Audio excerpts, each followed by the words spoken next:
कथा प्रारंभ होती है। श्री राम जी के कुल के कौन कौन राजा रहे। घतवांग के पुत्र हुए, प्रथम आए श्री राजा घतवांग। उनके पुत्र हुए दीर्घबाहु और दीर्घबाहु के पुत्र हुए परम यशस्वी। परम यशस्वी के पुत्र हुए राजा रघु, जिनके नाम पे श्री राम जी के कुल का नाम पड़ा रघुकुल। राजा रघु के पुत्र हुए अज और अज के पुत्र हुए महाराज दशरथ। महाराज दशरथ श्री राम जी के पिता थे। देवताओं की प्रार्थना से श्री हरि भगवान विष्णु ने 4 अलग अलग अवतारों में महाराज दशरथ के यहाँ जन्म लिया। भगवान जन्म उन्हीं के अवतार उन्हीं के यहाँ लेते हैं जिनका पूरा कुल श्री भगवत मार्ग पर हो, सदाचारी हो। भगवान कभी भी किसी भी अधर्म के यहाँ अवतार नहीं लेते। भगवान ने द्वापर युग में भी कौरवों के यहाँ अवतार नहीं लिया, यदुवंशियों के यहाँ अवतार लिया। क्यों? क्योंकि यदुवंशियों से उनका जो कुल रहा वो भगवत मार्ग की ओर ही रहा। उसी प्रकार यहाँ पे श्री रघुकुल, रघु और कोई नहीं, राजा रघु भी भगवान श्री हरि विष्णु के ही अवतार हुए। और यहाँ पे श्री राम जी ने भी रघुकुल में अवतार लिया, क्योंकि उनका पूरा कुल ही चिरकाल से भगवत मार्ग पर रहा। तो यदि आप भी चाहते हो कि आपके घर में भी भगवान आए, चाहे कैसे ना कैसे आए, चाहे सूक्ष्म रूप से, चाहे किसी भी अवतार में आए, तो सर्वप्रथम तो आपको अपने घर को, समस्त कुल को कोशिश करो कि भगवत मार्ग पर आ जाए।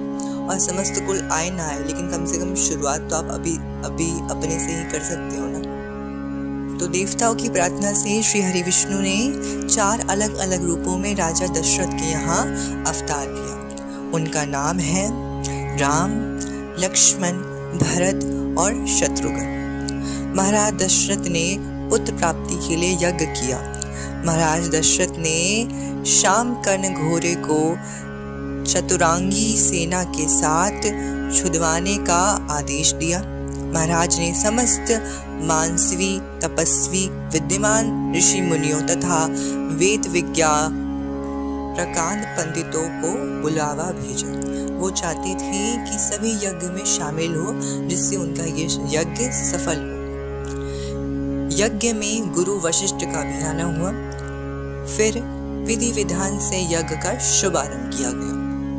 यज्ञ की समाप्ति के बाद समस्त पंडितों, ब्राह्मण, ऋषियों आदि को धन, धान्य, गौ आदि भेंट देकर दक्षिणा दी गई। यज्ञ के प्रसाद में बनी खीर को राजा दशरथ ने अपनी 3 रानियों को दी। सुमित्रा माता ने खीर खिड़की के पास रख दी और उस खीर के पात्र को एक पक्षी उठा के ले गया। अब पक्षी सीधा तो चलता है नहीं, पक्षी तो आधा तिरछा ही चलता है। तो पक्षी जैसे जैसे आधा तिरछा उड़ता उड़ता वैसे वैसे थोड़ी थोड़ी सी खीर उस पात्र से गिरती। वही पक्षी एक पर्वत के ऊपर से जा रहा था और उसी पर्वत के नीचे माँ अंजना तपस्या कर रही थी। उस पक्षी से थोड़ी सी खीर उस पात्र से माँ अंजना के मुख में गिर गई, जिसके फल स्वरूप उन्हें पवन पुत्र श्री हनुमान हुए।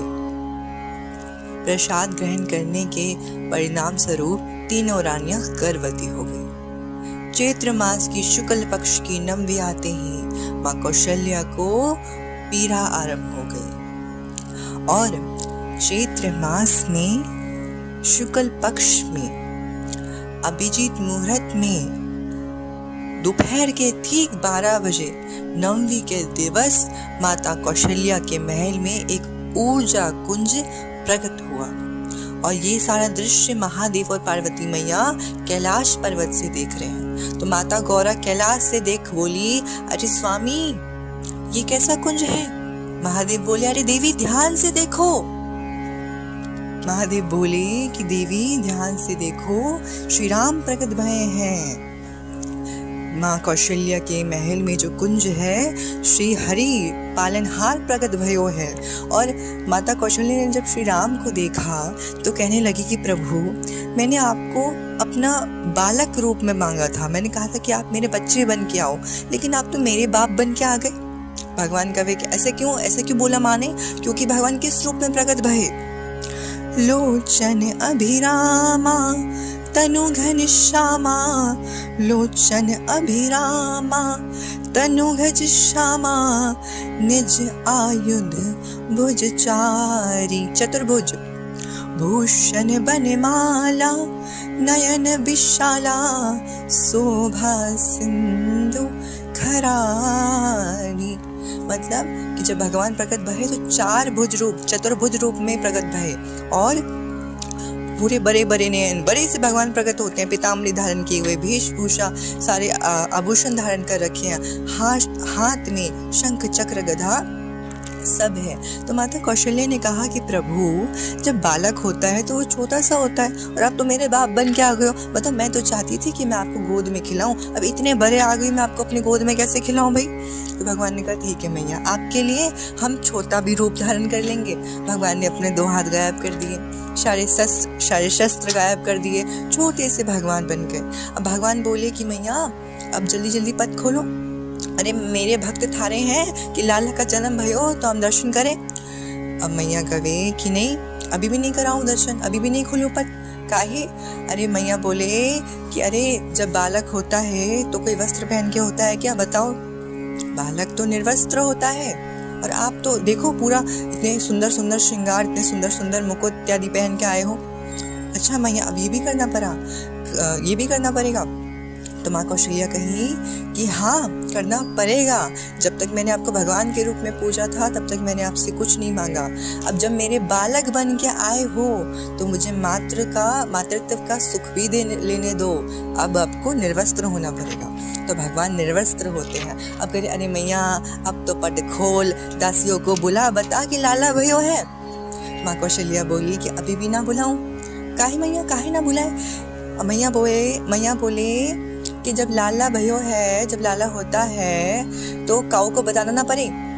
अरे सबको अपने आप पता चल जाता है। कैसे मैया? तो मैया बोलती है कि जब बच्चा होता है तो उसकी जो रुदन होती है ना, जब वो रोता है उसकी रुदन सुन के सबको पता चल जाता है कि भाई बालक हो गया है। और आप देखो इतने खिलखिला के हंस रहे हो। अच्छा मैया अब रोना पड़ेगा? हाँ बिल्कुल, अब आपको रोना भी पड़ेगा। और भगवान है करुणानिधि, उनको तो भाई जो करने बोलो भक्त के प्रेम में वो कर दे। वो भगवान बिक जाते हैं भक्त के प्रेम में। एक भाव, एक प्यार से बस राधा रानी को पुकार दो, राधा रानी दौड़ के बरसाना छोड़ के आ जाए। तो सुनी वचन सुजाना रोदन थाना, सुनी वचन सुजाना रोदन थाना, हुई बालक सुरभूपा,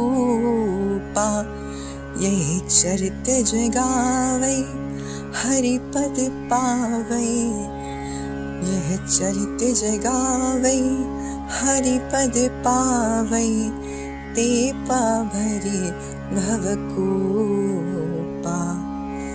भय प्रगत कृपाला दीन दयाला, कौशल्या हितकारी, हर्षित महतारी, मुनि मनहारी, अद्भुत रूप विचारी, लोचन अभिरामा तनु घनश्यामा, निज आयुध भुजचारी, भूषण बनमाला नयन विशाला, शोभा सिंधु खराली। तो माँ कौशल्या के कहने पे श्री राम रोना भी शुरू कर दिए। और जैसे ही रोना शुरू किया तो महल में पता चल गया कि भाई लाला जायो है। अब दासी दौड़ी दौड़ी आई देखने के, अरे पुत्र भयो है। दौड़ के गई राजा दशरथ के पास, कहते अरे महाराज राजा दशरथ बोले का हो? दासी बोली कि महाराज आपके यहाँ 4 पुत्र भयो है। महाराज दशरथ तो इतने प्रफुल्लित हुए कि गले में जो पहना था, मुकुट जो था, सबका सब उतार के दासी को दे दिया। दासी खूब खुशी से नाचने लग गई।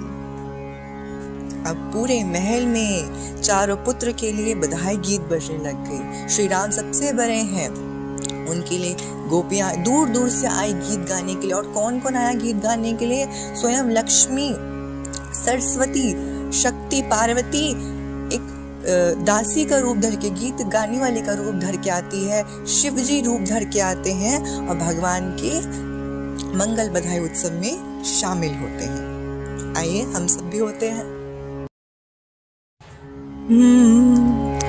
जन्म लिए रघुरैया अवध में बाजे बधैया, जन्म लिए रघुरैया अवध में बाजे बधैया, जन्म लिए रघुरैया अवध में बाजे बधैया, बाजे बधैया हाँ बाजे बधैया, बाजे बधैया हाँ बाजे बधैया, जन्म लिए रघुरैया अवध में बाजे बधैया, जन्म लिए रघुरैया अवध में बाजे बधैया।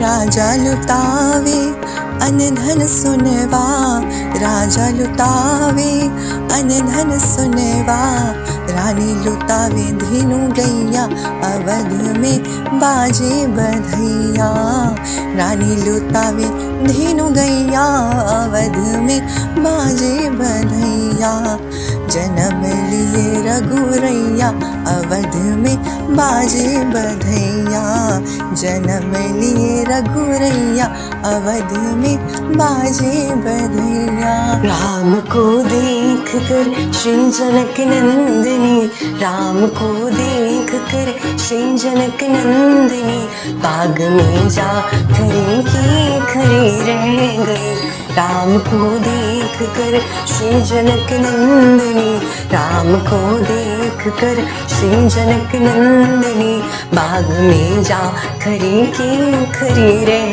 गई, राम देखे सिया माँ सिया राम को, राम देखे सिया माँ सिया राम को, चारों अखियाँ मिली की मिली रह गई, राम को देख कर श्री जनक नंदिनी, बाग में जा खरी की खरी रह गई।